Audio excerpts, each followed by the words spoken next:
ऊर्जा मंत्री ડીકે શિવકુમારના ત્યાં આઈટી દ્વારા દરોડા પાડવામાં આવ્યા હતા, જેના મુદ્દે કોંગ્રેસ ભાજપ પર પ્રહાર કર્યા છે।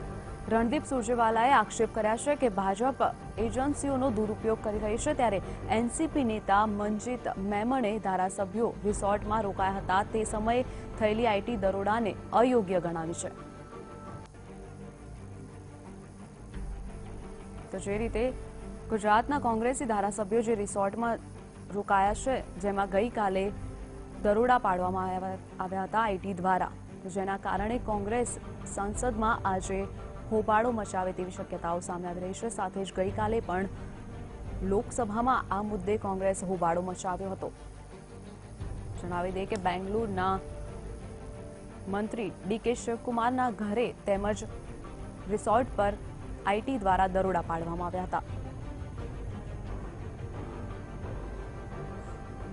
पार्टी कितने भी ओछे हथकंडे अपना ले, गुजरात राज्यसभा चुनाव में जनता के आशीर्वाद और विधायकों के बहुमत के आधार पर श्री अहमद पटेल विजयी होंगे।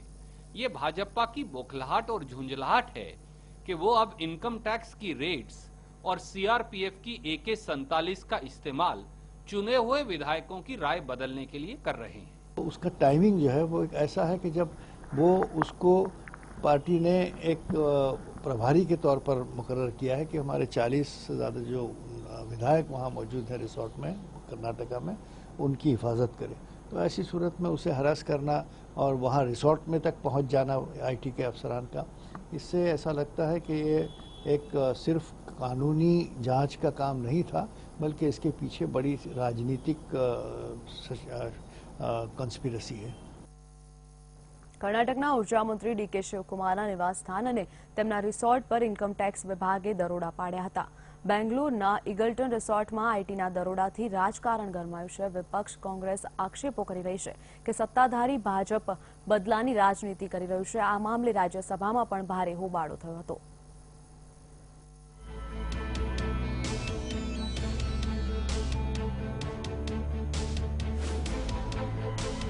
કર્ણાટકના મંત્રીના ત્યાં દરોડાની કાર્યવાહીથી દેશભરમાં હોબાળો મચી ગયો છે। આ મામલો રાજ્યસભામાં પણ ઉઠ્યો હતો અને વિપક્ષના ગુલામ નબી આઝાદ અને આનંદ શર્માએ કેન્દ્ર સરકાર સામે જોરદાર પ્રહારો કર્યા હતા। શિવકુમારના જે રિસોર્ટમાં દરોડા પડ્યા છે તે જ રિસોર્ટમાં ગુજરાત કોંગ્રેસના ધારાસભ્યો રોકાયેલા છે। બેંગાલુરુના ઇગલ્ટન રિસોર્ટમાં છેલ્લા કેટલાક દિવસોથી ગુજરાત કોંગ્રેસના ધારાસભ્યો રોકાણ કરી રહ્યા છે, ત્યારે આઈટીના દરોડા પડતા કોંગ્રેસે ભાજપને ઘેરવાનો પ્રયાસ કર્યો હતો।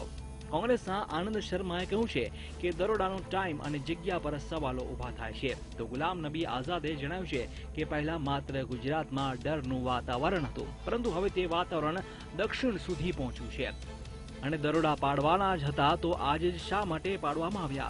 આ એક મોટો સવાલ છે। એક મહિના પહેલા કે એક મહિના પછી શા માટે પાડવામાં ન આવ્યા? एक रीजन से दूसरे रीजन में वेस्ट से साउथ लिए गए और ये भय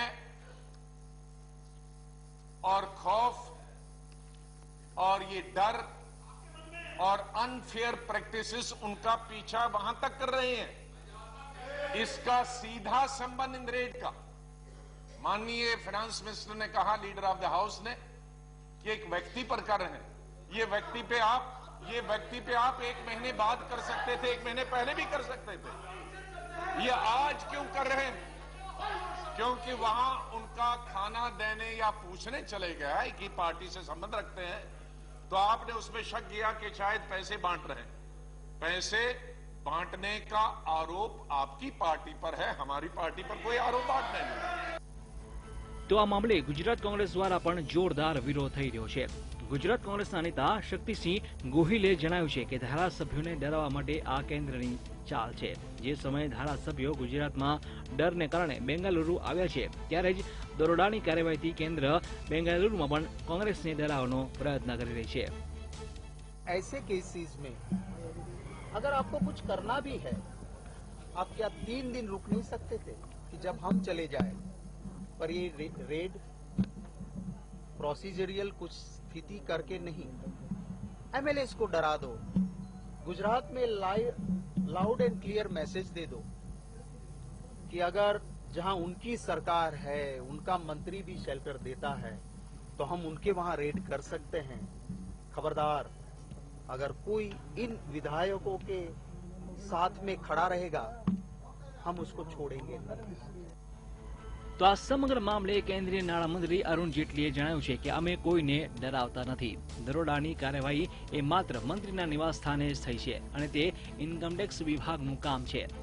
આમાં સરકાર કોઈ હસ્તક્ષેપ કરતી નથી તથા જે જગ્યાએ ગુજરાત કોંગ્રેસના ધારાસભ્યો રોકાયેલા છે ત્યાં કોઈ પણ સર્ચ કરવામાં આવ્યું જ નથી.